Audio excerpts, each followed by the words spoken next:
Are there exceptions to allow divorce or remarriage for someone who's been previously divorced? I mean, a lot of these, there's so many layers, to the questions, and it's not like these black and white cut, neatly. So, share some of your thoughts on marriage and remarriage and all that stuff. Yeah. Okay, so that's a pile right there. It's a pile. It's a pile of something. So the first thing I'd say is that's more of a pastoral issue than like I could get up here and kind of go through it theologically, but at the end of the day, every single case of marriage or of divorce and remarriage is unique. They are all so different. So what a pastor's job to do is to wade through how did we come to this point and how do we move forward in grace and redemption? Does that make sense? So for me to go, Jesus said that, that the only reason to get divorced is for sexual, for adultery, for sexual immorality. That's the only reason. But even then, there are cases that marriages have been completely and totally restored. Does that make sense? Like my parents are one case of that. When my parents got married really young, both of my parents weren't from Christian homes, and there was an infidelity in their early 20s. I wasn't born yet, and God healed my parents' marriage, and then I was born and healed my mother's heart. So that's what she tells me all the time. So long story short, I'm a result of a healed marriage. I wouldn't be here if the grace of God hadn't happened with my parents. So these now that's not always the case. There's abuse and there's all different things, and so once again it's a pastoral issue of finding out how do we get here, okay? Finding out if there's hard-heartedness, finding out if there's repentance. Does that make sense? Yeah. Life isn't perfect, and people make mistakes. Mistakes were made, and so as pastors we try to figure out where we're at. Figure out where somebody's spiritual walk is. Also, in a church, sexual sin is difficult to deal with because it hurts all of us. Yeah. Like sexual sin is it hurts community. It breaks community up, and that's the biggest issue I think for God is that the 7 things that God hates in the book of Proverbs are all community breakers. By the way, homosexuality isn't on that list. You know what I mean? Like, it's stuff that breaks community up. Now, sexual immorality isn't mentioned on that list either, but every single one of them are community breakers. So what does God care about? He cares about unity. He cares about family. He cares about people being together. And so as a pastor, we have to wade through, is there healing in here? And how can we move on redemptively? And does that make sense? Yeah. So I can't give you a clear-cut answer. The clear-cut answer is it's always unique.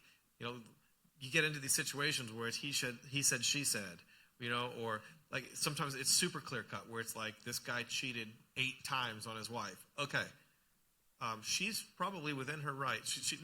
First of all, she was within her right to divorce him the first time. Right. Does that make sense? So, there's no repentance here. Okay, well then she needs to move on with her life. You know what I mean? So then there's a pastoral decision involved, but then there's kids to be considered as well, and so these are very, very messy situations, and so we have to kind of once again it's a pastoral issue. Does that make sense, Pastor Matt? Please.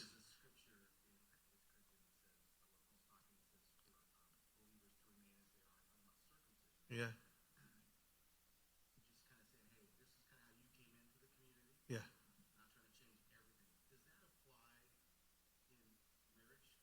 That's really good. I think that's a great principle. Maybe repeat the scripture you said, because I don't know if everyone it's heard a passage in Corinthians where Paul says, look, if you're uncircumcised, remain uncircumcised. So don't get like circumcised to join our community. Remain as you were as you came into our community, if that makes sense. So I think that that's a passage that some people go, okay, so you're single now, so remain single. Is that kind of where you're getting at? Like some people have No, let's go a step farther. Yeah. If somebody's like marriage and divorce. Yeah. So they come in, maybe their marriage is broken up. Yeah. Maybe they're not divorced yet. Like I've always tried to have Lisa and I've always had a philosophy that God is for restoration. So we're always going to exhaust every possibility of restoration first. Totally. And sometimes that's just not possible. Yeah. And so then we go to that, what you talked about, a pastoral. Yeah. Let's look at. But if somebody comes into the church, and they're single because they got divorced, do they need to stay single?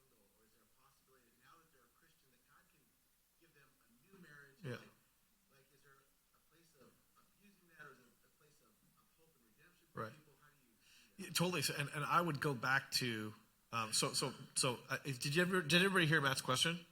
Okay, so somebody comes into the church and they had a failed marriage. They're now part of our community, and so what's the path forward for them? What's the path of grace for them? You know what I mean? Because we want to keep them holy, and we want to there's obviously God always has more for us. God's always a God of, hey, I'm not done with you. I love you. My heart towards you is healing and a future, etc. So. That's definitely, I would go back to it and going like a pastoral issue. So you get to know that person and go, hey, what's in your heart? But finding out why the divorce happened in the first place as well. So going back into, were you the one that cheated? You know what I mean? Like, were you the one that was beating somebody up? So now you're just at another church and you're trying to find, your next victim. You know what I'm saying? Like, so honestly, because Pastor Matt's a shepherd, so he has to protect the flock. So if there's a guy that comes in here who's been a creep, you hearing me?